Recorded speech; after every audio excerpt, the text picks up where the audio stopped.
Hey everyone, welcome back to 22 Panels. This is the podcast that aims to examine, explore, and elevate the medium of comics. I am Tyler, and across the interwebs from me is Tad and Oh, that Phil. was Good. weak. It was. It That was was weak. it was quiet, but it was Maybe it's accurate. my beard because you guys are hearing me through my AirPods. Maybe it's my beard blocking it because it doesn't sound quiet here. Okay. I see what you're saying. I see what you're Uh, trying to lay down. It's all the right. right Blame the sound, wrong beard. volume. Go. Anyway, Tad, good morning. How are you? I am well. How about yourself? Good, good. Phil, what's up? Oh, thanks for having me, guys. It's always a blast. Bright and early, Oh, dark and early. No, bright and early. bright and early where I'm at. So, uh, No, not dark anymore. Stopped being no, dark a while ago. yeah. Thankfully. All So right. yeah. Uh Diamond uh, yeah, the Diamond's dumpster fire, yeah. Yeah. Um the most interesting piece of the Diamond drama from this week is Alliance, the company who initially won the bid but then lost the bid, all of that previous drama, has actually hired seven former Diamond employees. Um, Well, so that's yeah. that's good. You know, Well, I think. except that, well, no, because they don't actually own the Diamond assets. So it means Diamond what's Ah. left of Diamond is also experiencing brain drain to the people who don't Oh, have. So, I mean, it could be good if it means that they're deciding to become another player in comics distribution. Right. Because I don't think it's a bad thing to have multiple distributors. Um, But yeah, I mean that feeds directly into we also have the announcement from Diamond slash um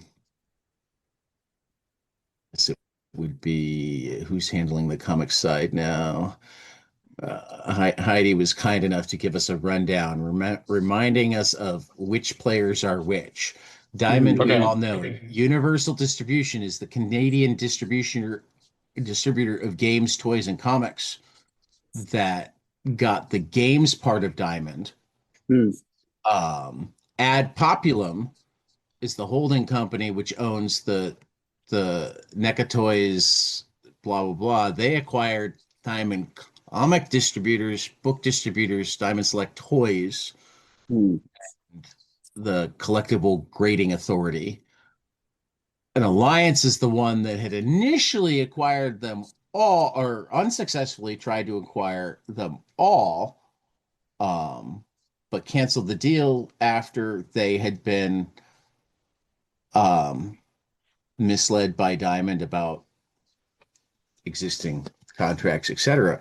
But yeah, that they're the ones that the Alliance is the one that hired they're the VP purchasing, the product manager buyer, or a couple of product manager buyers, the director of collectors sales, sales director collectibles, and another product manager.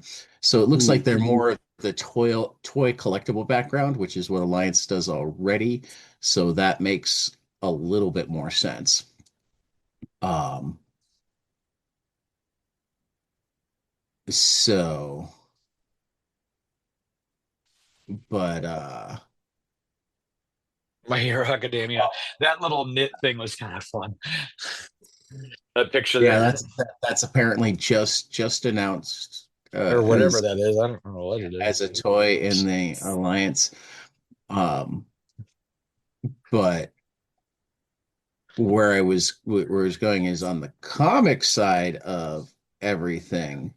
As of June 25th, everything that Diamond had been getting through PRH and then redistributing. So Boom Studios, Dark Horse Studios, IDW, Marvel, Distillery, Ghost Ship, Golden Books, Ink Lore, Kodansha, Marvel Press, New York Review, Random House World, Seven Seas Airship, Seven Seas Entertainment, Square Enix, Tokyopop Vertical and Webtoons Unscrolled, they will stop getting, and they are canceling existing orders. So, like, essentially, for 2 more weeks, yeah, 2 more weeks, any shop that has ordered any of their Boom, Dark Horse, IDW, Marvel, or Distillery are the big ones that we care about. Through Diamond, will get them through Diamond. 3 weeks from now, if they haven't managed to get a PRH order in, they won't get them on time. Thankfully, most shops have stopped ordering anything from Diamond that they can order from elsewhere. So hopefully it won't affect too much. Your comic reading experience that much. Right. In interesting new and different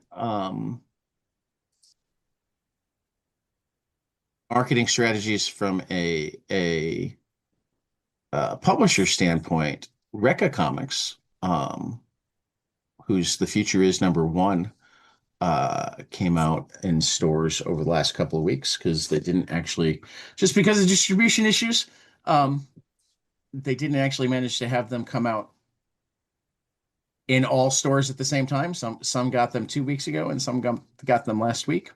But I want to say #2 is coming out as early as next week. Right. So #1 of 60 by Fred Van Lente, the first issue drawn by Ennio Buffy. I've read it. It's fantastic. It's a cybersecurity action thriller comic with actual cybersecurity capture the flag challenges in it that, like, you can get on the leaderboards. You can use your leaderboard status on your resume. I am told that, like, among professional hackers and getting paid for hacking, these things, like, matter as much or more than, like, degrees. So they do. My son, my stepson Brendan is at school for cybersecurity right now, and well, that's exactly right. You should make certain that he's reading this comick. I'm going to. When we finish talking, I'm going to give him a call. Because Black Hills Cybersecurity is incredibly well regarded, and B, actually even in your area.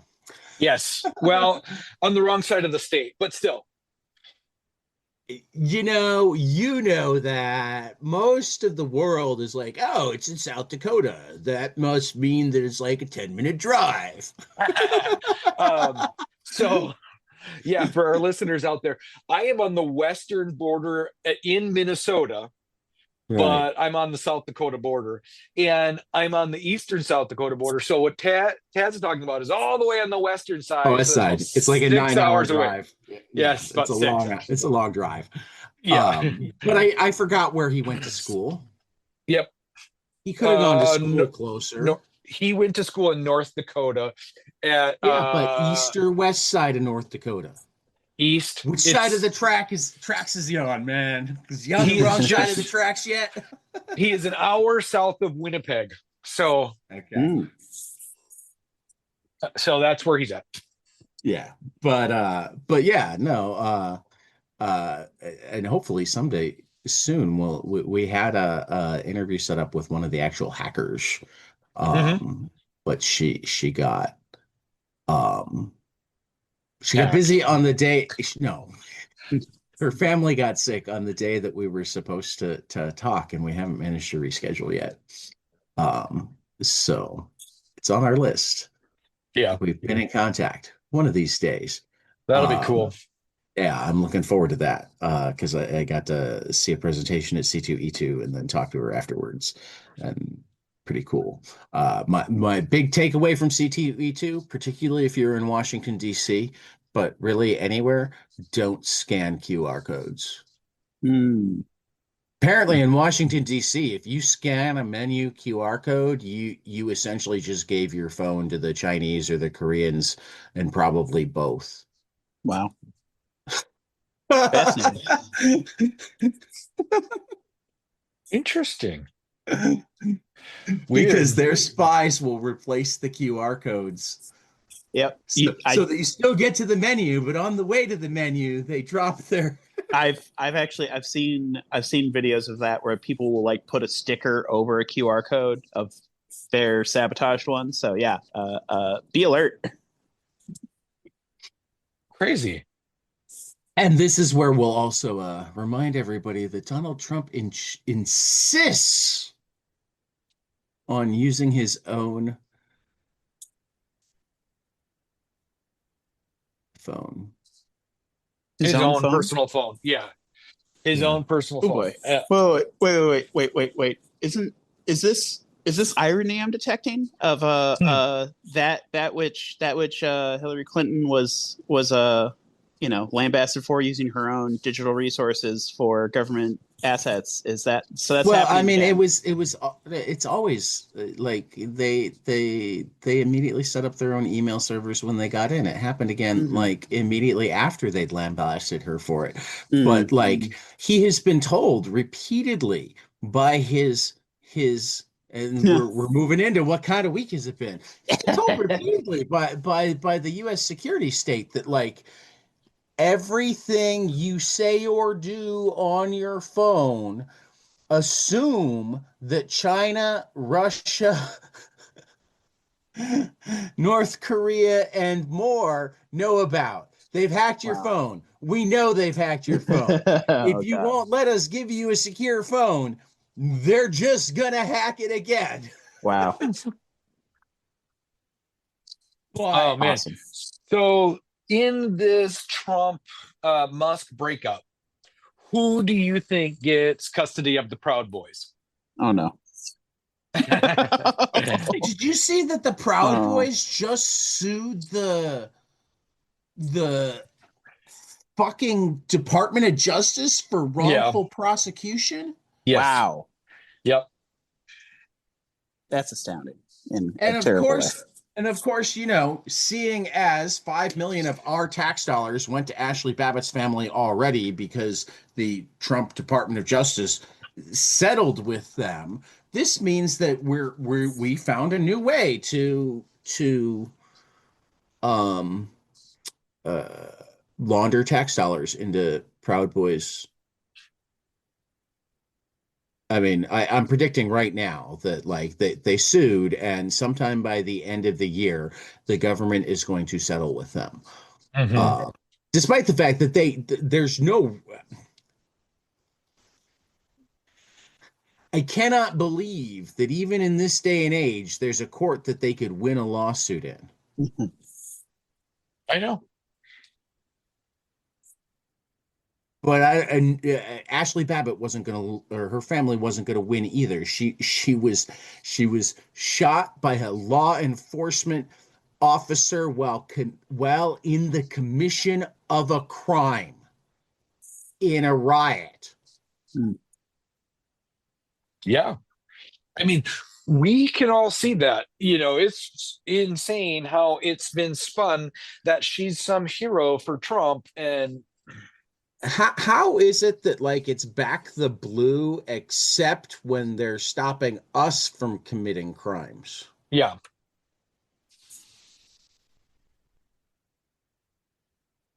I Back the know. blue when they beat the crap out of an unarmed black boy. But like when we're busy hitting them with flagpoles and they fight back, then like they're out of line. Hmm. I don't even know. But yeah, Musk and Trump melted down against each other.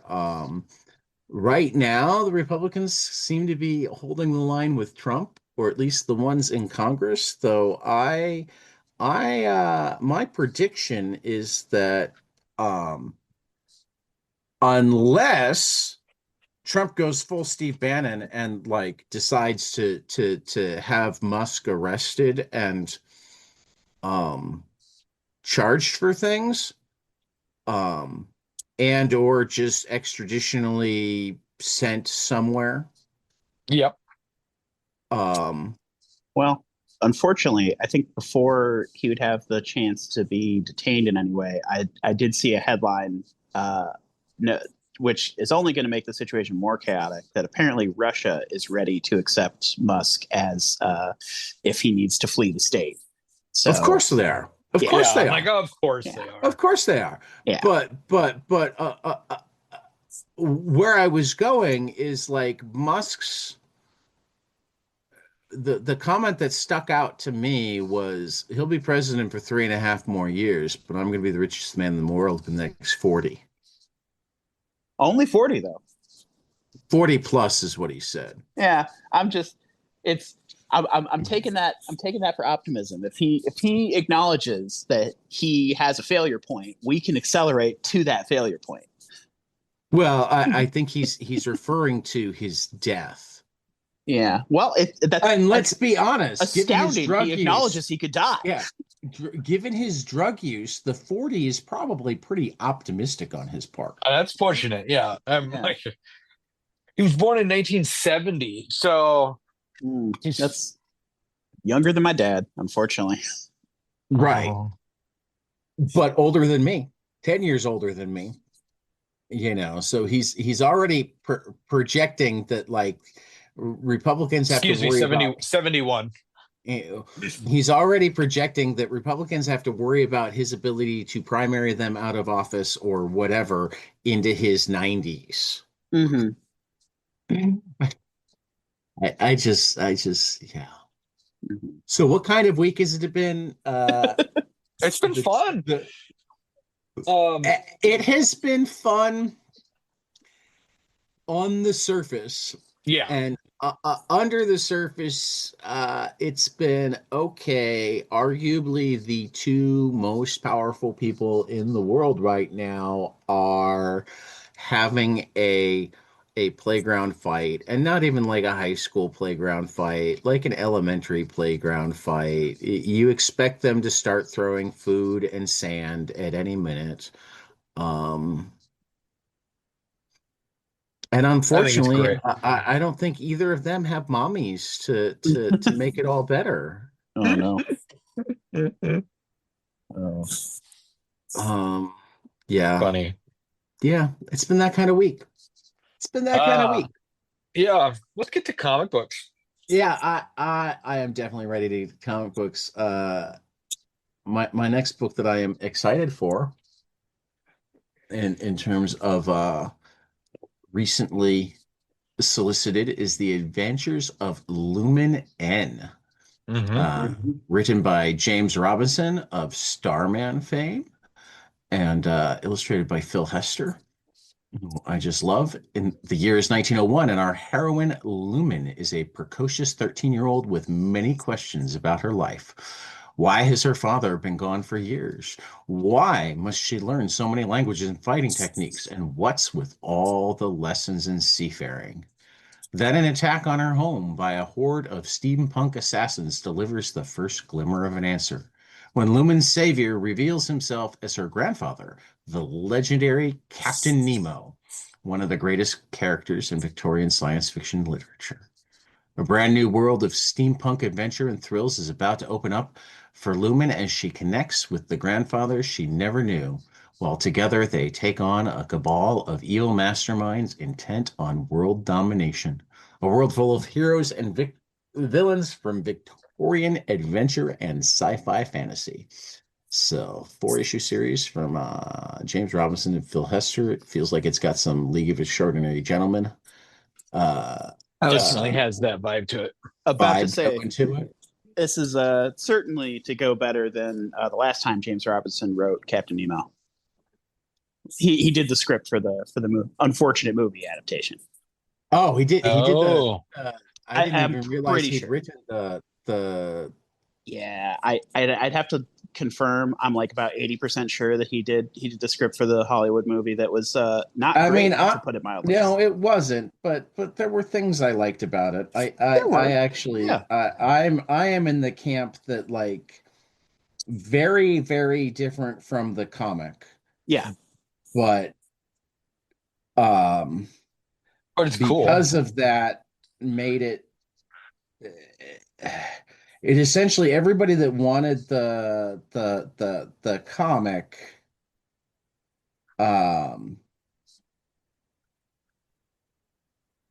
was really disappointed. Hmm. Um, and it wasn't marketed properly to the people who might have liked it. Hmm. Because I think it would have fit in pretty well with like the National Treasure I can see that. librarians crowd, Hmm. I, even a little bit like the Mummy crowd. yeah, I definitely Um, enjoyed the Dorian Gray stuff in there. right. That was cool. But I enjoyed the Tom Sawyer stuff in there. okay. You know, really, to me, like, was it a great movie? No. Um, but it was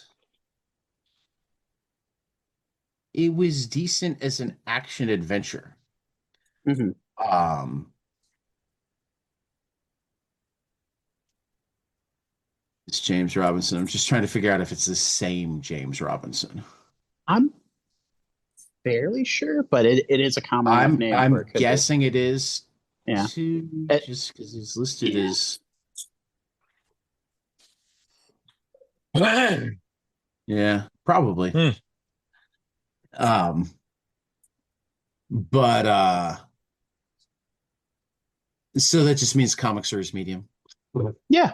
But Absolutely. also, I mean, particularly with stuff like that, you have no idea where the studio got Absolutely. in the way. I can Um, imagine a lot of interference for sure. right. So anyway, Tyler Yeah. with some G. Willow Wilson. Yes, this is Black Cat #1 from G. Willow Wilson and illustrated by Gleb Melnikov. Dad, can you scroll down a little bit for me? I am. There you go. Super Thief, superhero. Felicia Hardy is the Black Cat, the world's slyest and most skilled super thief. She loves a good score. The longer the odds, the better. But her entire world turned upside down after the amazing Spider Man's battle with Hellgate. So Felicia is turning over a new leaf as New York City's newest superhero. The first super villain on her list, the Lizard. But will the Black Cat risk it all after her do gooding? Moral high ground attracts dangerous attention from the lowest of city's underworld? Easy. Kingpin of crime. She's still skimming off the top. Honest. Superstar G. Willow Wilson joins rising star Gleb Melnikov to chart the winding road of twists and turns, laughs, and mind bending action of Black Cat's next exciting chapter. Yeah, I'm excited for this. Honestly, it looks really cool. I like me some Black Cat. I like me some Yeah, G. Willow Wilson. So, yeah. yep, all over it. You get to go Each, again. I know. I picked mine first. You could have picked one in between I mine. could have. Yeah. Well, I think only Cruel Universe, and you like those books so much that I was trying to let you keep the The keep the anthology. anthology book. Yeah, Yeah. yeah. Cool. Cool. Cool. I'll do that So, next so, time. so, so I was being polite, Tyler. Okay. Eat Your Young. What happens when a 2,000-year-old immortal warlord decides he's done? In Eat Your Young, Edmund Irons names his 6-year-old daughter Elsa as the next alpha of his immortal clan. But every 100 years, during a brutal 27-day window known as the Centurium, his children have one chance to rip out his heart and claim the throne, or lose their immortality forever. Now, Edmund's 30 offspring, an iconic class of genre archetypes like the Cold War spy, the serial killer, the vigilante, and the punk rocker, and the billionaire futurist turn on their father and each other in a zero-sum battle for eternal life. This, you guys, is Brian Buccellato and Mattia Monaco from Mad Cave. Will be in stores August 20th. I did take this one for Now, myself, though. now you can have a turn. Well, I was taking this one for myself. Powers 25, #1 from Brian Michael Bendis and Michael Avon Oeming. I'm a little disappointed that I mean, Nick Filardi's a hell of a colorist, but Yeah. I like when Taki colors Uh-huh. Michael. Powers is one of the longest running independent comics in history. And to celebrate the 25th anniversary landmark, the original creators have returned for a brand new monthly series. One dangerous adult look at the world of heroes through the eyes of Special Homicide Officer Detective Cutter and her brand new partner, and the first power to ever make Powers Division, Mobius Moon. Under the watchful eyes of legendary captains Dina Pilgrim and Enki Sunrise, the new detectives are running through a minefield of all new dangers. A new unsolvable Powers murder has Cutter and Moon questioning everything about the world and their place in it. So, yes, so happy. Looks like there's a variant cover coming up from Mike Mignola, from Stan Nice. Sakai, of course, from David Mack, Alex Maleev, Jill Thompson. So, That's yeah, good. That's a good list right there. yeah. hmm hmm Your first graphic novel has got a great title that you're about to Yeah. read. I was just looking Yeah. at the list. Graphic novels. You're Oh, yeah, talking about graphics. Buff Soul Yes. from I actually picked two Fantagraphics books this year this week because I'm so happy that the Santos Sisters team hooked me up with the Fantagraphics PR people. So hopefully we're going to start getting fed more advanced readers and or interviews, which excites me because I love me some Fantagraphics. Buff Soul from Ramonova. How do you prevent history from repeating itself? And is it possible to protect the one you love from themselves? When cartoonist Moa Romanova joins her rock star bestie on a U.S. tour, life quickly turns chaotic and adolescent trauma begins to haunt her. Buff Soul tackles addiction, friendship, and loss in a rollicking road trip adventure involving selling speed, breaking bones, massive hangovers, drug withdrawal, having your entire fist inside your best friend, and shooting guns in the desert. What begins as an insanely comical hedonistic road trip in the spirit of Pineapple Express takes a dark turn when her best friend disappears. The event triggers memories of an adolescent trauma she is yet to reckon with, leading Romanova to confront the reality of how far she's let her self-destruction go. In stores on August 20th. That sounds great. Looks great. I would heck and read that for sure. Yeah, yeah. I am hoping to start getting lots of stuff from Fantagraphics sent my way. They sent me the catalog and said, let us know what you're interested in. And I'm like, Whew. What aren't you interested in? So here you go, Tyler from in Maverick. in mourning from Paula Cheshire. When someone dies, there's a void, a loss, no matter what. There's a whirlwind of feelings and confusion. We don't know what happens to the dead after death, but we do know what happens to the living. Paula beautifully narrates the loss of her mother and how she copes with the sudden loss in this charming and moving graphic novel. This looks like it's going to be in stores on August 27th from Mad Cave. Mad Cave Maverick. We love us some Mad Cave. I gotta reconnect with them again. See what they've got going on. Want to send out our direction. Some more Fantagraphics for me. Mhm. Moon Prince by Kevin Fraser Much. Mistreated for being mixed race and forced into hard labor at a workhouse in West Hoboken, New Jersey, young Max and Molly are ordinary orphans, or so they think. That is until a wise old man hears their last name, Machawi. Rattled by this realization, he sends them off on a journey that will uncover the secret behind their mystic lineage and give them purpose and power far from home on the moon. There they encounter the moon's fantastic inhabitants, the sky pirates and their merciless queen Melissa, the Grus, blue primates, and genius mechanics, literal grease monkeys, and their robot protector, Mama Machina, and a kingdom of singing spiders giant enough to eat a man. Looks can be deceiving, and those who first appear frightening can turn out to be allies and even friends. Take Prince Grocko, pampered heir apparent to the Bat People. The moon is a land locked in constant battle. Races live in fear and ignorance of one another. To make matters worse, the siblings' getaway isn't as clean as they'd hoped, and the Earth Queen's Grand Inquisitor is hot on their trail. Armed with a bejeweled dagger, pendant, and pure hearts, Max and Molly must unite the denizens of the moon under common cause before humanity's folly reduces their world to rubble. Equal parts Jules Verne and Bone, which just Oh, the Moon Prince is a star-spanning, page-turning epic for the ages. all right. Healthy relationships. Quick and easy guide to healthy relationships from Mariah Rose Marie. It can be difficult to navigate a lifetime's worth of relationship patterns to clearly see the best ways to treat the folks we care about and be treated well in return.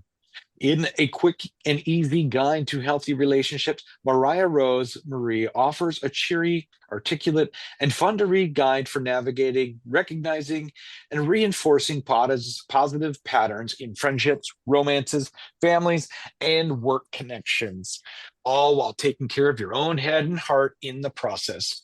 From tips for engaging in difficult conversations, advice in communicating boundaries, and resources for strengthening bonds, this guide can help you make your relationship stronger and healthier than ever. The latest volume of the critically acclaimed, best-selling, A Quick and Easy Guide series of educational comics. This is going to be in stores December 3rd from Oni Press. Yep. That also sounds All awesome. right. Couple of collections, and you snagged my Kelly Thompson book. Yeah. Sorry about that. Kelly That's Thompson okay.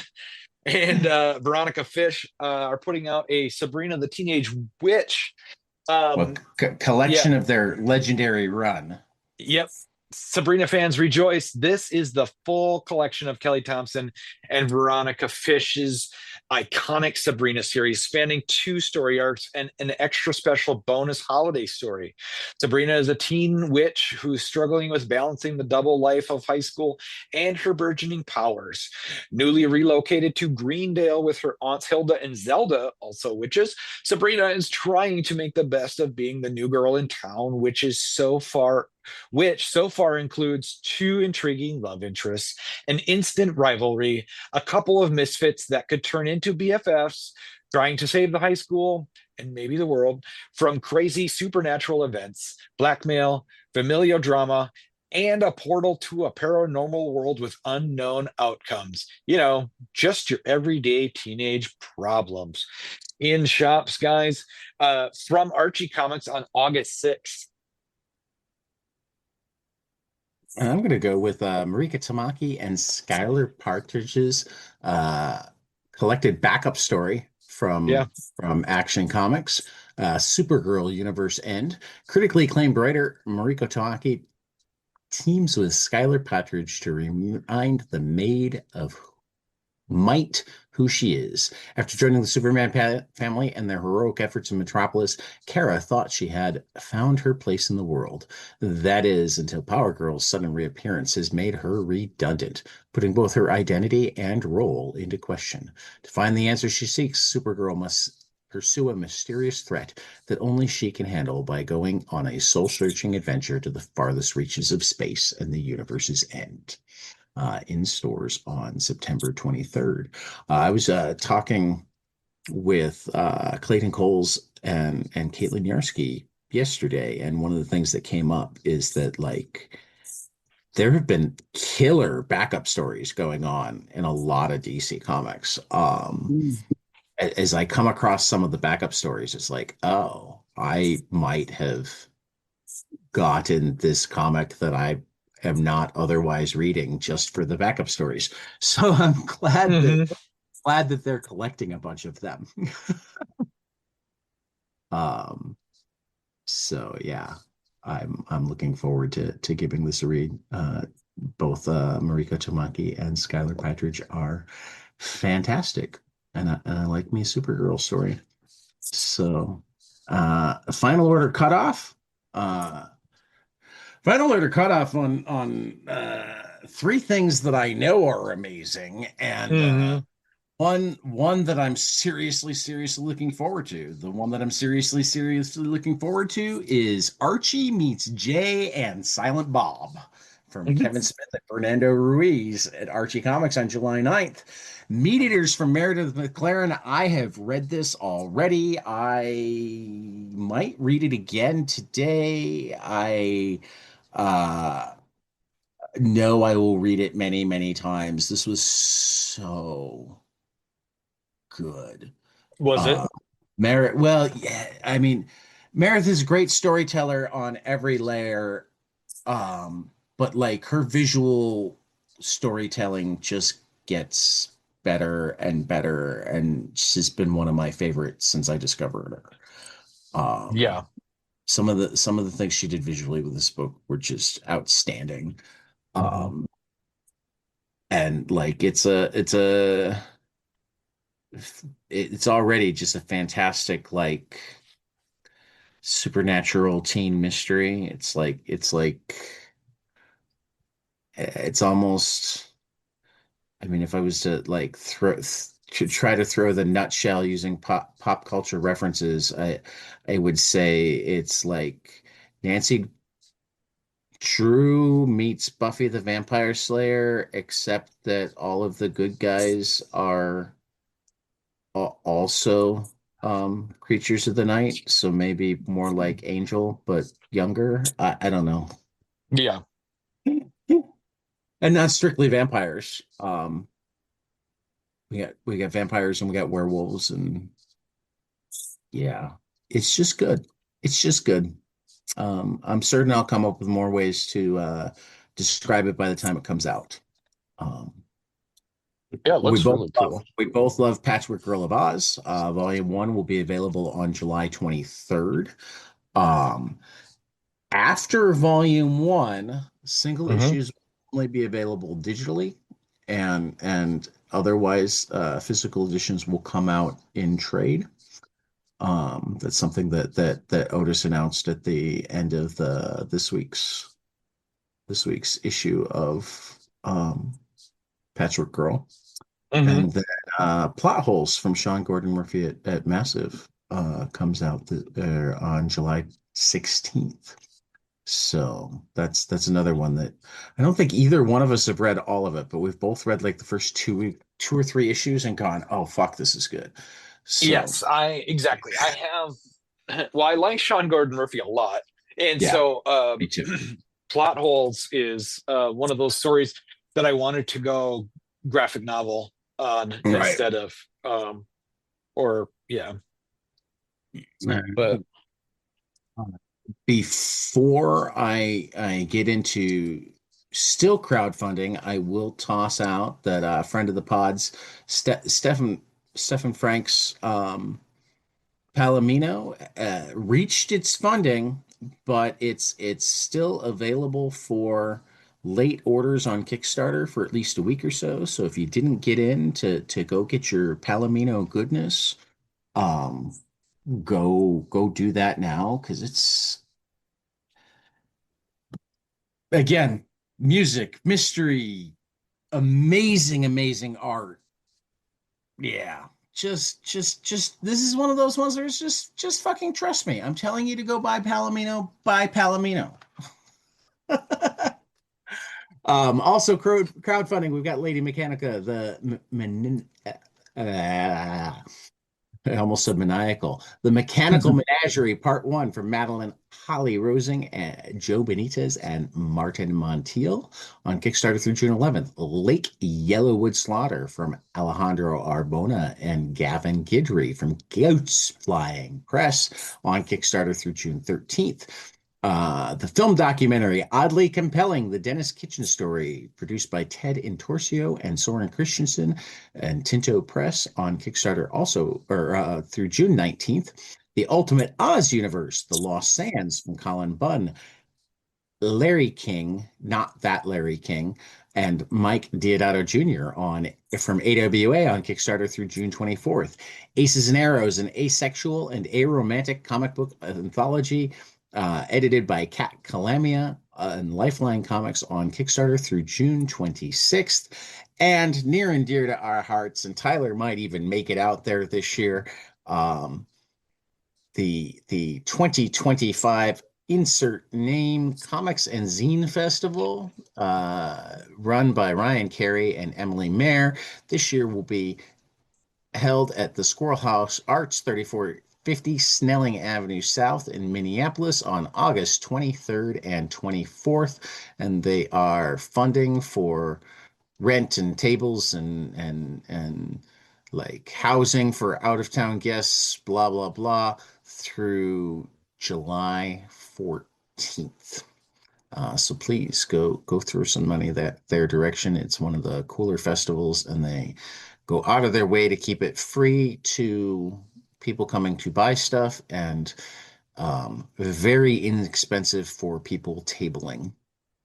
And have already gotten so much interest that it looks like the local tabling people are gonna get one day or the other, just because they don't have to travel, and the out-of-towners will likely get both days, just because, to go all the way out to Minneapolis from wherever, and only be able to table one day is also harder. But yeah, no, they put on a good fest. For sure. Minneapolis I'm town. just looking at my phone to put it in my calendar. Yep. Yep. So Tyler, what was amazing this week? And I'll say that I totally agree on your top two. Haven't read your third one. I'm way behind on X-Men. Yeah. So the Patchwork Girl of Oz, like you brought up for upcoming trades coming out, is really good. Otis is killing it. Yeah. My daughter and I read it together because she's learning how to read, and it's an all ages comic. And at my local comic book store, they put it on the all ages shelf, but it doesn't feel that. It doesn't feel that way. I mean, it feels because it's all ages. It's not children. Yeah, it's a good distinction. Something that Otis and I talked about. It's something the original Bomb books had. It's something that Bone has. There's a difference between all ages and kids books or YA books. Yes. That's something that I love about Patchwork Girl, is that, like, nothing objectionable to the kids, but also lots interesting to kids. Because that's the other thing. So sometimes you'll get the all ages tag because it's like, oh, there's nothing in this that kids wouldn't like, and it's like, or couldn't read. It's like, yeah, but there's also nothing that they'd like. Yeah, it's toothless. Right. Yeah. And or you get the all ages tag because this is good for kids. It's like, yes, but like, what adult would read this and enjoy it? I mean, I'm sorry, Barney is not all ages. No. Whoa. This is a hot take here, Ted. Right. Coco Melon, not all ages. Okay. Bluey is all ages. I agree. My next book, guys, is Ultimate Wolverine from Chris Condon and Alex Lins. Guys, this took a really cool turn. Yes, I agree. I love getting the backstory of how Logan became the Winter Soldier. I love the stuff with Colossus being the bad guy. Yeah, it's cool. Yeah. Very cool. And then I couldn't leave out my favorite X-Men title that's doing so well right now. Jed McKay and Ryan Stegman are, in my opinion, killing it with the X-Men, the standard X-Men title. So you think the standard X-Men is better than the exceptional X-Men? No, I don't. But it's really good. No. Is it Eve Ewing, right? Yeah. Yeah, she's killing it unexceptional. It's really good. No, no, no, no. Now that you say that, that is a really good one. But um X-Men proper has just been going since 91 or something Oh like yeah. that. So I mean, Right. Right. it's a staple, Right. and Right. Right.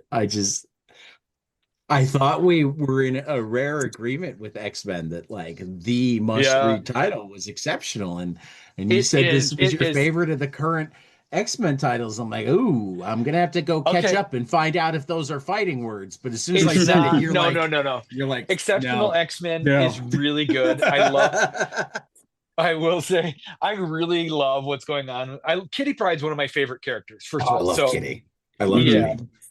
So yeah. Anyway, we can move on. Tad, what books did you think were Uh, amazing this week? Birds of Prey number 22. Yeah, Kelly Thompson Kelly is continues killing to it. just kill it on this book. Semi Basri on the art this time. Big Barda was captured, and then they had to save her, and then they kind of had to fight her too, and yeah, yeah, just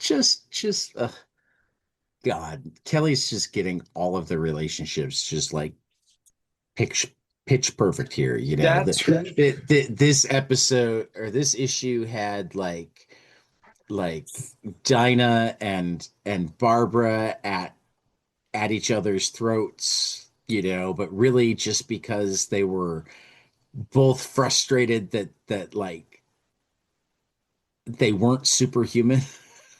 hmm I mean, yes, they're superhuman, but you know what I mean. Yeah, They yeah. they you know They couldn't punch and through walls. right. Um uh, yeah. Yeah, as always, Kelly Thompson's just nailing the relationship dynamics and bringing the laughs. Um, so yeah, buried long, long ago, number 2 from Anthony Cleveland and Alex Cormack. Bill Gunnis Alex is Cormack, the chameleon of well, again, artists. Alex is, but Bell Gunnis, one of the early serial killers in American history, and throwing a supernatural element in, and most importantly in terms of like the storytelling and making it really interesting, pretty much telling it from like her daughter's point of view, where like it's like you guys are going to bed too early tonight, and like the implication is because I'm taking this man to bed, or at least that's the implication that the man is taking, but what the daughters know, and the man will eventually find out, is I'm chopping him up and throwing him in the outhouse. Mm.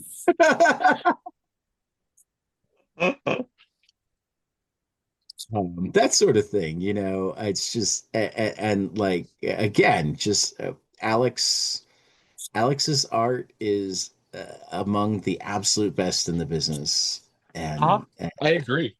Anthony's writing a great story here, and I'm just loving it. And then the penultimate issue of this entire Star Trek universe that has gone over like the last 3 years, roughly 2 or 3 years. Yeah, 2.5 maybe. Star Trek number 32 from Colin Kelly, Jackson Lansing, and David Tinto at IDW. We have the Lore War Omega either next week or the week after. And that will wrap up everything. And then we'll talk with the whole team again. So I'm looking forward to that. And Daredevil was also great this week. Yeah, Plague it was House. really good. I Yeah. finally started getting caught up on Plague House. I didn't actually get to issue 3, but I read the first 2. That's You so did. good. Yeah, so I'm good. reading That's Monkey Meat, the summer batch Monkey for Monkey Meat. Meat. So It's really good. good. Yeah. Right. There's so many good Uh, comics. Phil, what'd you read this week? Yeah. Anything good? This week, I am still going through Bad Karma. That has been Okay. a great read, and of course Lazarus.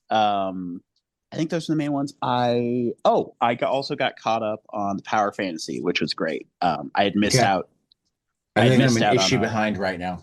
Yeah, it's good. It's good. No, I love it, but I yeah. think I'm an issue behind. Yeah, I missed out on 7 and 8, and then Hoopla helped me catch up. So Right. I am now current again, and Hey, very hey. much enjoying it. Hey. So see, this is how things get behind. I forgot to update even our questionable One Piece race. Questionable race, yeah. I Okay, mean, so again, I remember reading it at the beginning of summer school last year, and this was the yeah, beginning of summer school this year. So I think it's actually probably week 50 to 53, somewhere in there. Because I yes. don't remember exactly when we started. But I know that I know I was reading early chapters in summer school. So we either started right before summer school or sometime during summer school. So 41 is probably inaccurate. But True. we are tied at the end of another volume. Well, I'm laughing at when you said it was a race because I only read 2 chapters. I went from And I 500 to 502. and I read more this Yeah, you time, did. and that's what brought us, it's a marathon.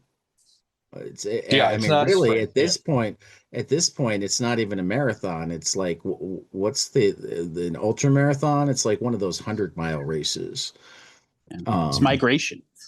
yeah, True. yeah. Yep. No, it came up yesterday with Caitlin and Clayton. Um, and Clayton's like, yeah, I read like the first 13 volumes and realized that there were 26 more to go, which tells you how long ago I read the first 13 volumes, and Right, it right. was Right. just too daunting. Oh yeah. He's like, it was good. I loved it.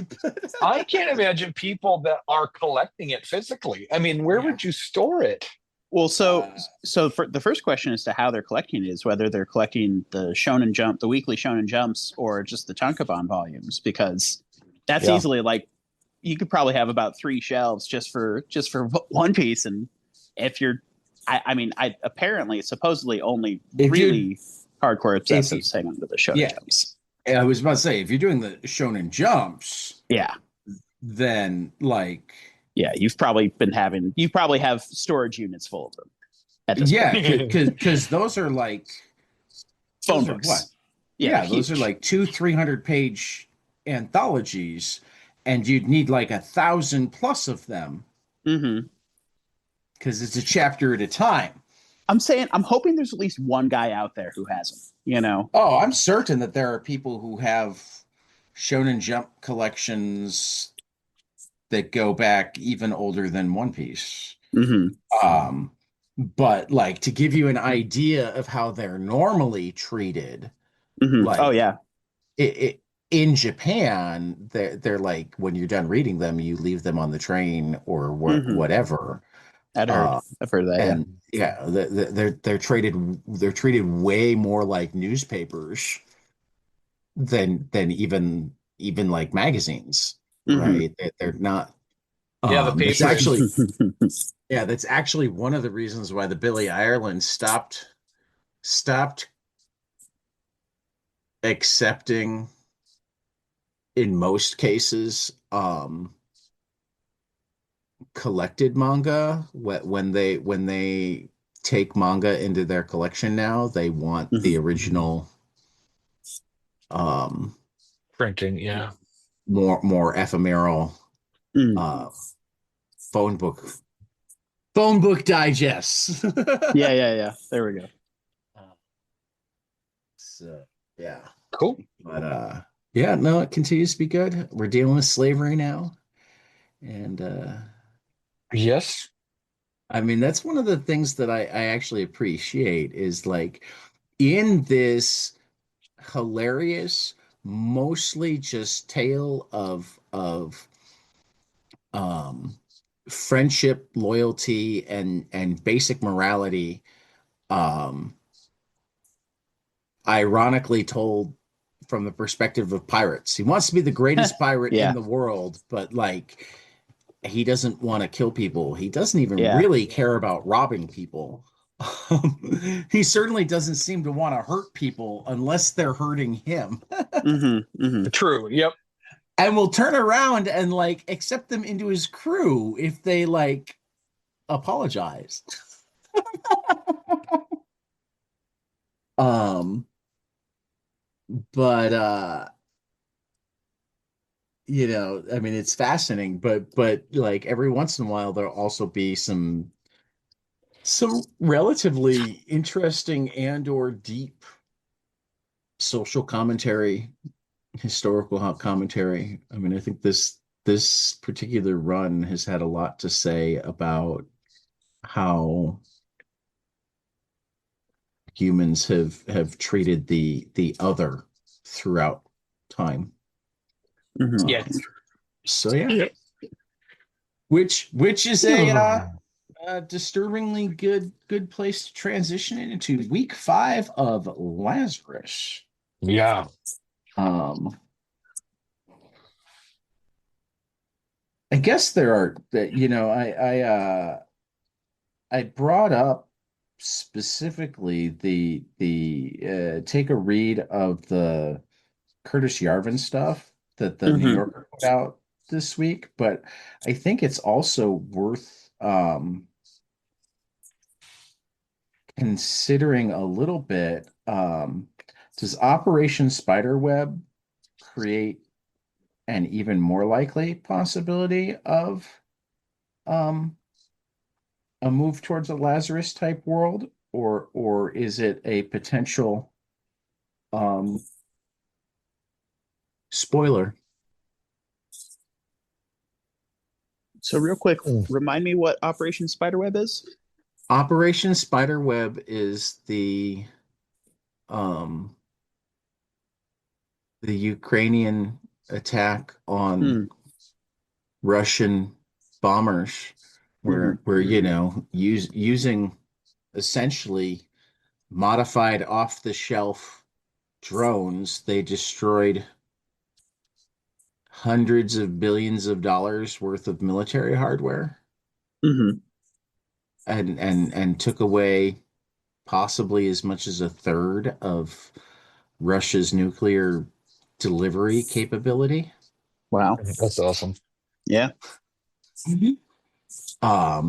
But most importantly, for people who like seriously, I mean,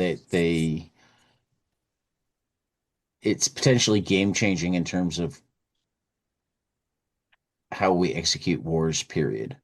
Right. It shows that having the biggest, most expensive whatever may or may not matter if, I mean, essentially the way it worked is they made trucks, and they had the shipping containers had like false paneling and automated capabilities, so that like when they were in position they could open up the roofs and launch the drones from there. And they literally had Russian truck drivers who did not know that they were working for Ukraine Wow. drive trucks full of drones into positions close enough to, I mean, some of the places that they attacked were thousands of miles from the front. Wow. I mean, they took out planes on the ground in Siberia. Goodness. And when they flipped it all on, they were able to control remotely and do massive amounts of damage to Russian hardware. Was this in the article you sent? No. Oh, okay. This is other news from this week. This is Gotcha. other news from this week. That's great news. I was astounded because I No. admittedly did not make it all the way through. Was not in the Curtis Yarvin article. Gotcha. It's other news from this week, and it's just like it popped into my head because, like, I mean, that's especially fascinating because I mean it's showing elements of some of the combat struggles that America faced in Iraq and Afghanistan when we switch to occupation, and when it's like, oh, when you don't have two forces in an open field against each other, what does that look like? And now we're seeing that in an instance where the power disparity is smaller. I'd be willing to wager that, the power disparity between Ukraine and Russia is smaller than that between America and Iraq. I mean, honestly, symmetrical warfare hasn't been a thing since the World Wars. And even then, it was not entirely a thing. Mm-hmm.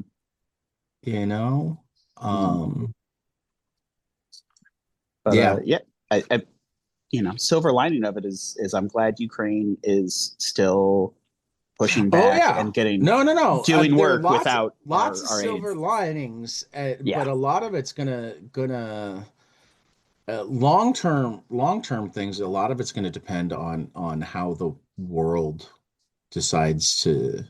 Mm-hmm. I mean, honestly, in a sane world, this would lead to more diplomacy, more disarmament, whatever. We just don't have a history of being a sane world. So who wants to recap the book? Phil, that's generally your job. Sure. Take us through issue 5. What's going on? What's been going on? Lift part 1. Lift part 1. This is the beginning of the second arc, which they make a mention that this picks up 4 days after the end of the previous issue. When we get to the present day and seeing that they've tracked down where Jonah lands in Hawk territory. The other half of what was America has been sort of looming over the beginning of this, and now we're starting to see that beast unfurl just a little bit, and the wild differences between Hawk and Carlisle, and we get our first major recurring non-family characters, or I guess our waste families. I don't know how to refer to them exactly, but we get more surf, and we get to meet some waste. Mm-hmm. Mm-hmm. I mean, this is the first time that we're actually, it's not even recurring. This is the first time we're meeting waste. Right. Spoiler for next issue. These characters are in the next couple issues too. Right. Yeah. Those pages detailing a family, and we get to see, it's very, one thing that stayed with me a lot is their little bit of the Carlisle family that is broadcasted into their house is what's called a post, which is a TV that's on a stand that's broadcasting information and propaganda. Right. And you see that after the house has been destroyed, this post is somehow left standing. Right. And now that their home is gone, these people have to go to what is known as the Lift, which is an event for the Carlisle family to potentially find more serfs amongst the waste. To say, well, I think they were planning to anyway, weren't they? Let me see. I think so, and it's just more of a, well, let me see. I think it just becomes more urgent. Yeah, I think I thought I was under the impression that they were prepping for a storm coming, and then because they lost their home, they ended up having to go. Yeah. But yeah, no, this arc is gonna kind of do a lot of world building in terms of this is how we decide that you can be a serf rather than waste. Right. Mm-hmm. And that's one of the things that's great about this book, and I love so much about it, is how the slow pullback and increase of scope as you see more different families and territories come into play, how this world, how the forces in it interact with each other. It's all just extremely compelling stuff. And this week was less of that family on family violence like there was last week. Right. So it also has our first border skirmish. Yes. Well, Mhm. I guess second. Well, that's the thing. If there was a border skirmish, it was just Carlisle and Carlisle instead of how it appeared. But yes, yeah. Well, but the first border skirmish where we're really seeing Mhm. because it was Carlisle on Carlisle the last time, even though it was on the border, we didn't get to see the politics of it all. I mean, Mhm. Mhm. I think it's pretty like uh, it.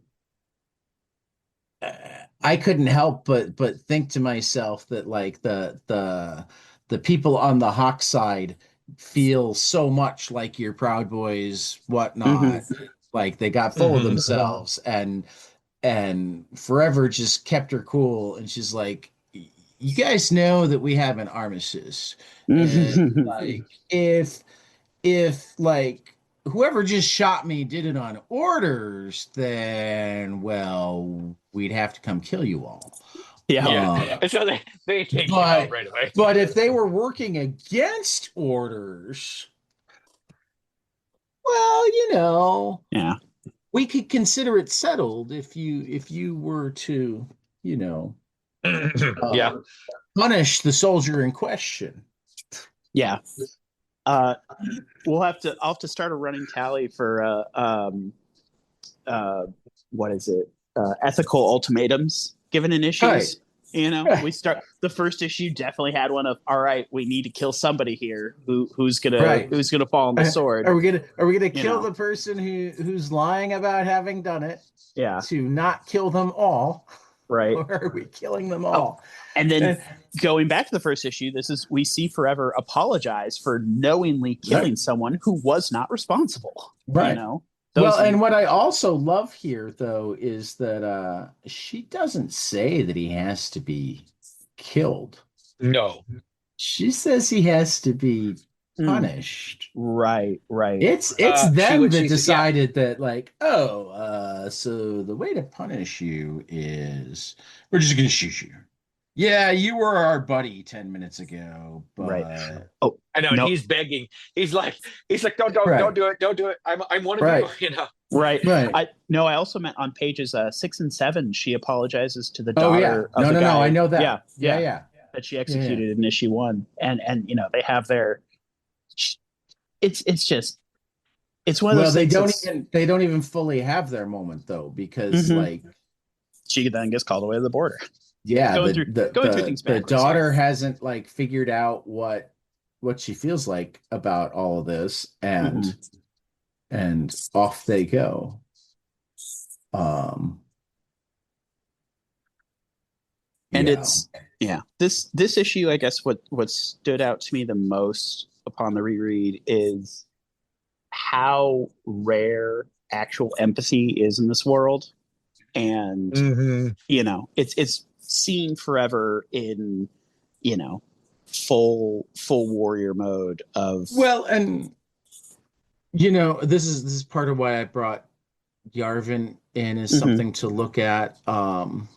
It's part of why, and for those who don't know, because we haven't actually gotten it, there was a great piece in the New Yorker, um, profiling Curtis Yarvin. Curtis Yarvin is kind of the right wing tech bro, guru that is like uh, been feeding that side with the idea that like democracy is failed. um, we need to have CEOs that run the country, and like a super secret shadow board that's the only Mhm. way to get rid of them or announce new ones, and Mhm. possibly split up into smaller nation state type things, and very much uh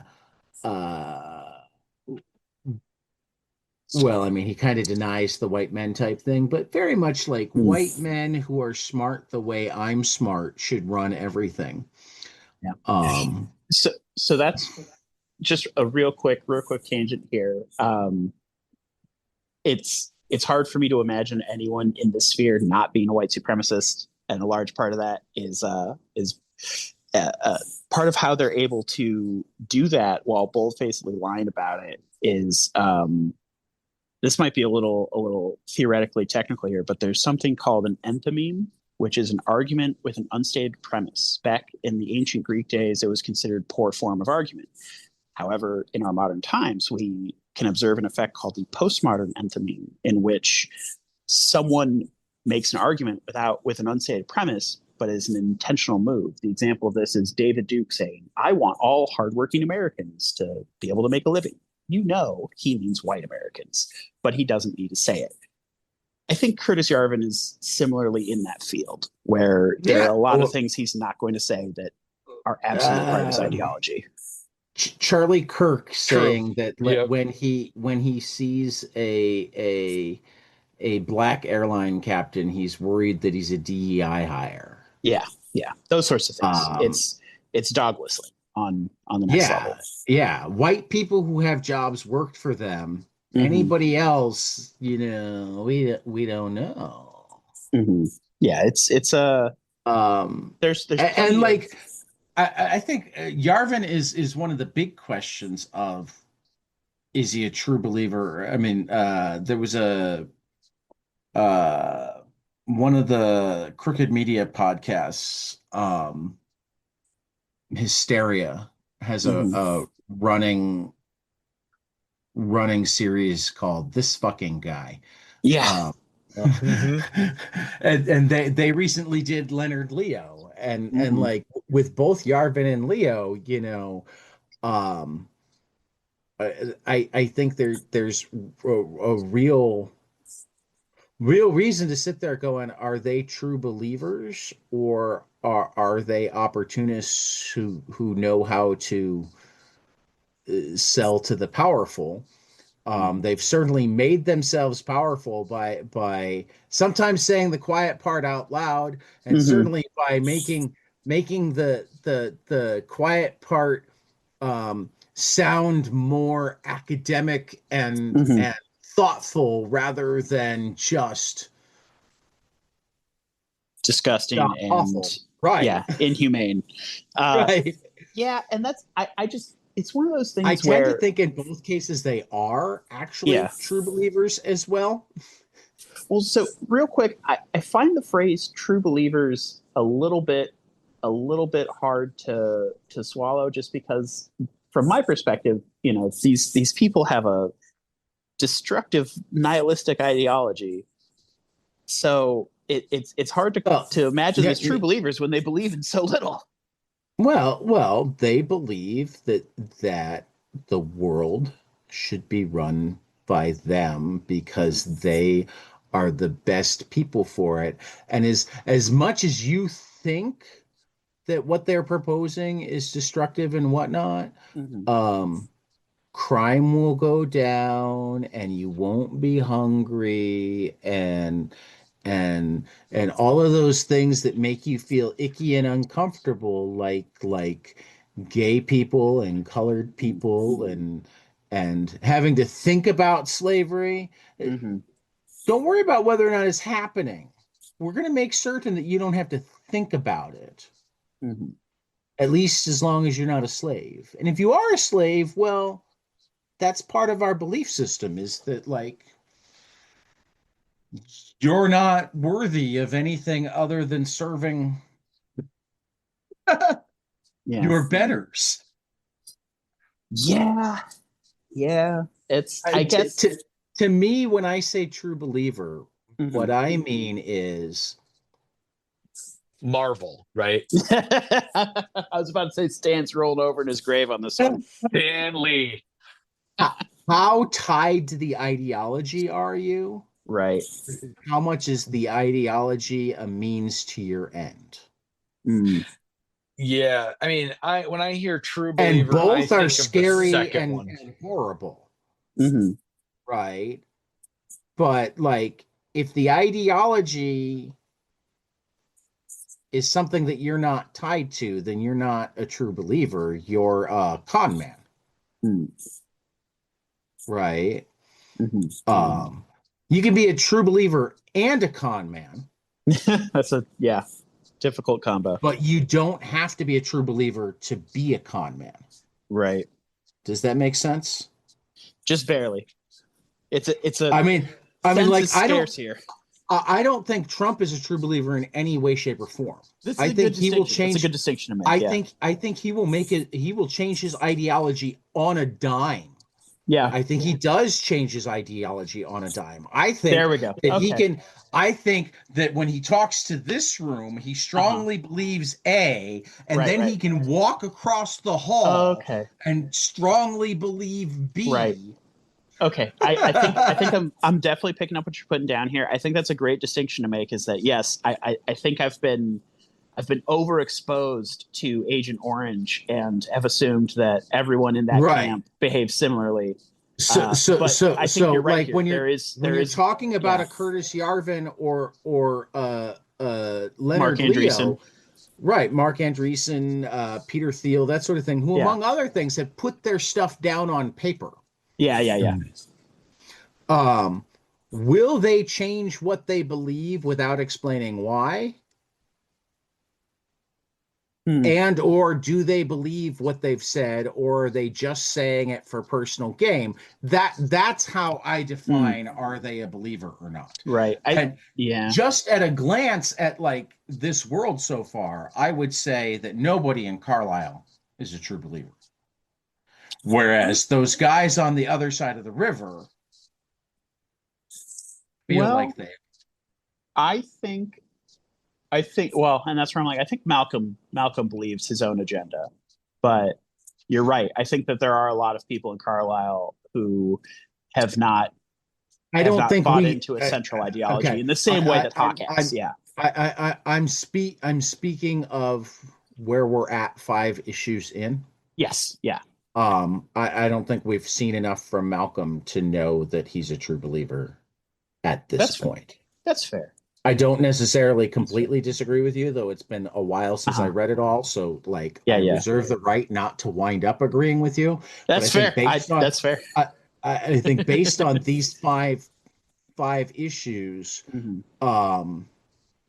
because the other thing is there's a difference between belief and thoughts. Like belief is I don't give a damn about. I don't give a damn about any evidence you give me. This is the way I think it should be. So our job is to make it this way. Right. Okay. I see what you're saying.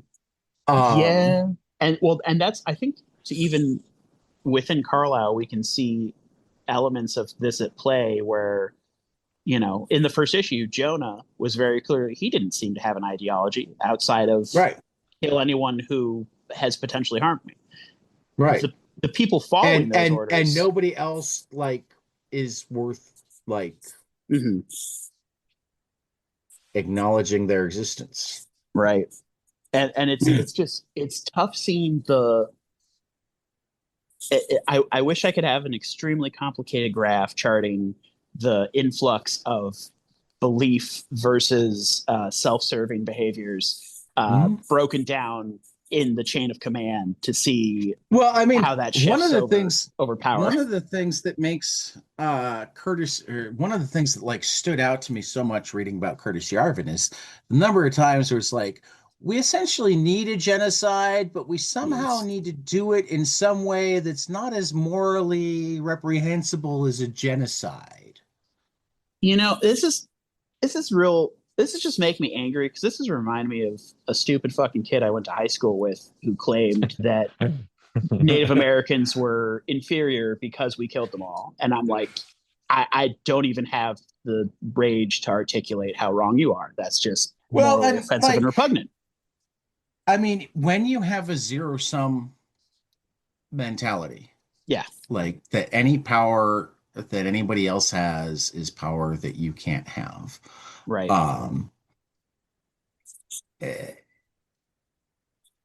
Exploding population is scary, particularly when it's not your people.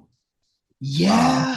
Yeah. when you add into that there are realities about the possibility that, like, if we don't come up with some really creative solutions, etc., that we could actually overpopulate the earth. I mean, I like, I find myself thinking of Kingsman a lot. Hmm. Mm-hmm. And oh, global population is, so this is our plan to get rid of the overpopulation.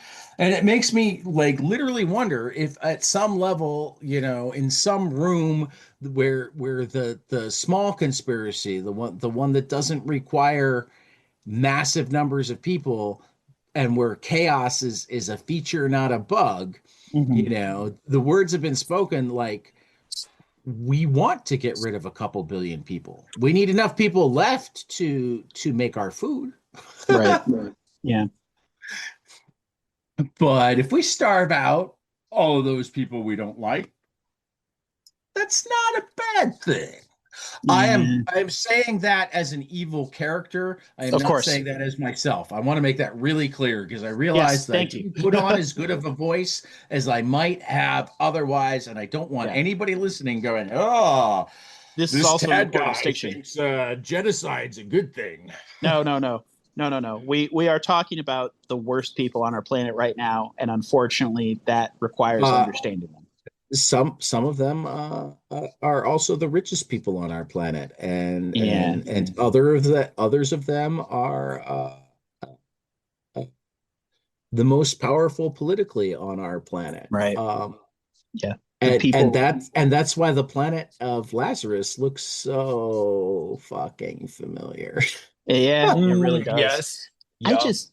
I just. It is startling seeing, like, between the things that Greg and company were able to predict, uh, compared to what startled me about the Yarvin article or profile that you sent to me was how, oh, he got his ideological start and prominence in 2008.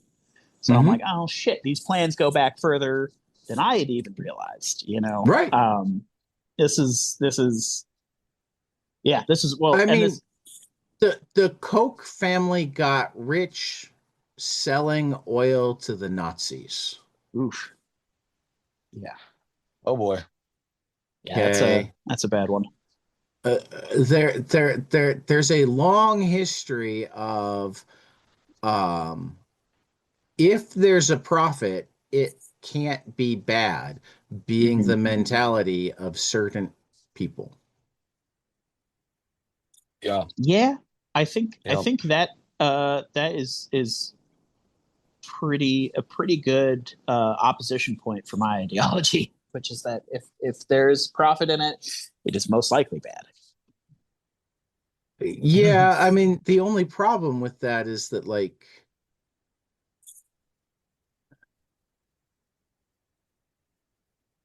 I don't know if I want a world where we have to grow all of our own food individually, Yeah. and art only occurs in the spare time after you've grown all of your own food and cooked all of your own food and butchered all of your own food. And Hmm. I mean, like,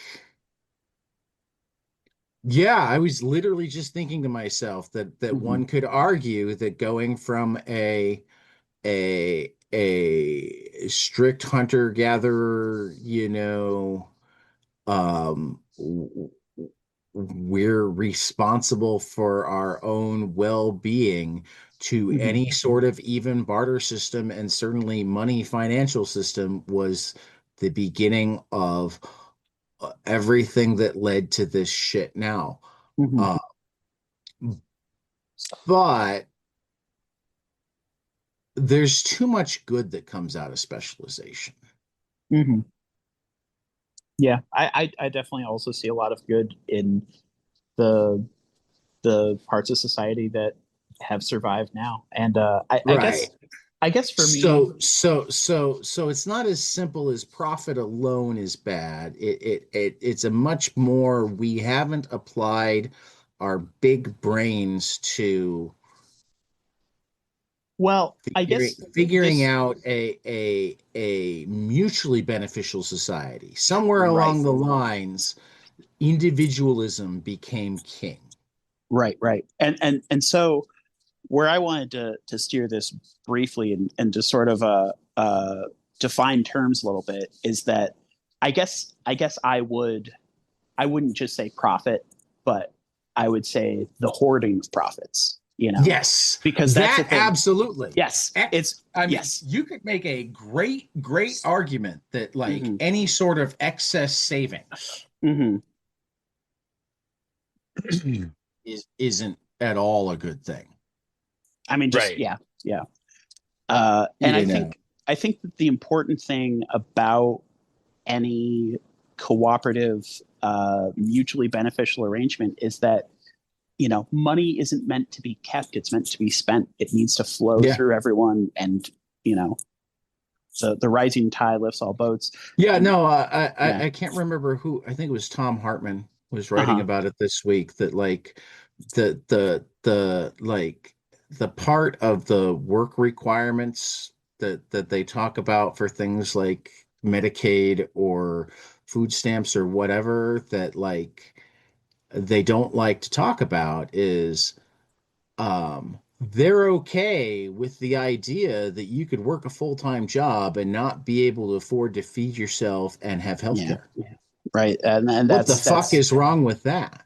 oh, so much. It's like, well, see, and that's to kind of take it back. And I know you said that. Oh, I don't know about art only happening after you've done all these things. I think that I don't think specialization will go away entirely. I think we'll still have Right. people who tend to grow and tend to garden, tend to butcher, tend to entertain, tend to gravitate towards mysticism, all those things. But I think that there is a beauty and an art in living well and living together. Yeah, And I agree. and that's I what I agree. look for. Yeah, yeah, no. And I I hope think for in that the you can future. absolutely like and like it's not even like things that can be done. It's things that have been done. It's things that Hmm. are done better in other places, you Hmm. know. There are countries that have much higher tax rates, but also Hmm. have free healthcare and Yeah, free education through college right. And and and guaranteed housing right. and A lot of things that see nobility in commonality. And right yeah. that and like it doesn't even mean getting rid of the rich because Hmm. like if that's the lifestyle that you want to live, there are systems that can be set up that will still allow you to live Hmm. that lifestyle. Hmm. They just, I mean, really, the only thing that you'll lose is the ability to treat the people who work for you like shit. Yeah, that's what we're against here. Because they will have the option to say, I don't want to work for you anymore Hmm. without it completely and utterly upending their ability to live. Hmm. Hmm. And that's one of the things that in our modern day they want economic instability so that you're afraid to quit your job and find a better one. They Right. want you to accept a, Right. a situation in which you are being screwed over and you feel like there's nothing you can do about it. Most they want you to feel like you are doing something about it, that you're Oh, there not you go. being I see. screwed over, Right. Okay. The that opposite. They that want you that to, that yeah, yeah. that you have gotten to where you are, where you can keep that roof over your head because Uh-huh. of hard work. Right. That side of the propaganda that you pulled yourself up by your bootstraps. That's This right. is yours, and you need to fight tooth and nail, and you need to kill everyone else for you to And keep it. Yeah. anybody who might need assistance is just lazy. Yeah. You don't want your tax dollars. You don't want your tax dollars. I mean, this is the other side, and the other thing I think about with the drone strike is like Hmm. all of the drones they used may have cost less than $1 million. We don't know exactly Hmm. what the price tag was, but like Hmm. minuscule compared Yeah. to any single one of the planes that they decommissioned. It actually, I Right, mean, right. we've had what, three $35 million jets fall off of an aircraft carrier in the Red Sea Wow. in the last couple of months. And the official thing is, oh, it fell off when we were having to make a hard turn to avoid Houthi fire. Oh, Aircraft carriers don't make hard turns. That I was doesn't. about to say. But I'm pretty sure they don't keep the planes that close to the edge too. but what I do wonder about is whether somebody with a drone who knew what they were doing could do a precision strike where they knocked out the thing holding the airplane onto the carrier, Right. and possibly even do it in such a way that we didn't know until it was too late. Mm-hmm. And we essentially lost a naval war to the Houthis, who are really not rich Hmm. at all. Um, so like I've been in the camp of like we're spending $1 trillion on military, and yet we have veterans who can't get health care, and we have active duty servicemen whose families are on food stamps. What the hell are we spending the money on? Is military spending just a shell game to give money to rich people? Yes. Uh, Tyler is shocked that I would think that way. Um, but you have to wonder that even more now. Yeah, I think I, that's the military industrial complex at play there. Sorry to cut you off. Right. I'm looking to mute myself while I eat my breakfast. Sorry, guys. My wife Oh, just brought me breakfast because we're. breakfast. Well, you know what? This is actually a fantastic point to leave it there for next week, and fly through um books we hope will be spectacular, and call it a day. So I'm gonna say, and I was hoping to get to read this early and call it a book that I know is spectacular, but I didn't. Trinity, Daughter of Wonder Woman, #1, from Tom King and Belen Ortega. I love me some Lizzie. I cannot wait to read this. Um, Huge Detective #5 from Adam Rose and Magenta King, wrapping up that fantastic story. And far down below, #3 from Chris Condon and Geggy Shaw at Mad Cave. Condon continues to kill it. A couple things that I've read and can tell you are spectacular. The Future Is #2 from Fred Van Lente and Ennio Buffy, and It Rhymes with Takei from George Takei, Stephen Scott, Justin Eisinger, and Harmony Becker at Top Shelf IDW are fantastico. We've also got some Batman next week, some Falling Love on the Path to Hell, Fire and Ice, Golden Rage, Hello Darkness, Lost Fantasy. Robin, neither one of us managed to get the Robin and Batman Jason Todd #1 on our list. I Jeff saw Lemire, it. I didn't. I didn't Dustin really Lin. know. Yeah, I didn't really know if it was gonna be any good. I don't really like Jason Todd. Lemire. I know. I know. I know. I know. Lemire. I know. Lemire and when? Okay. So I think Blood Type looks pretty good from It Karina does. Becco and Andrea It does. Sorrentino. Ooh. That's out on EC. And then EC Oni. uh-huh. The first non-anthology in the EC line. Yeah. And then Blue Palo Verde from Ray Fox and Ramonti from Mad Cave. Still looks And then fantastic. yeah, and then Absolute Batman, I really like. So number You love 9 your from absolute Scott Batman. Snyder and Nick Dragata. Yeah. And I will also toss out that the um Good Trouble recognize #1 and register #1 will be back in shops next week, hopefully. Hopefully your stores ordered them.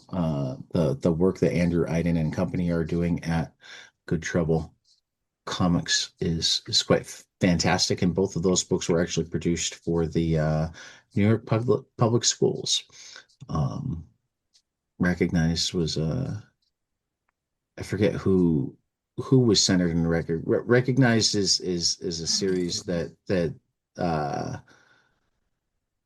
they look at specific minority people with each issue and their historical contributions, and Register was voting rights and whatnot.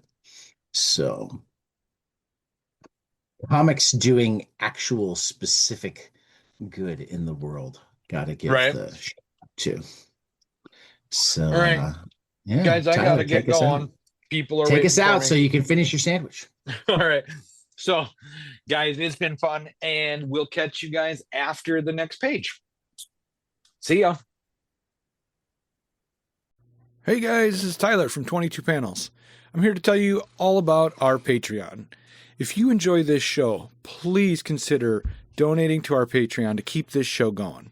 We have many different tiers, all different levels to help you decide what's right for you. Okay, so get on out there to patreon.com/22panelspodcast.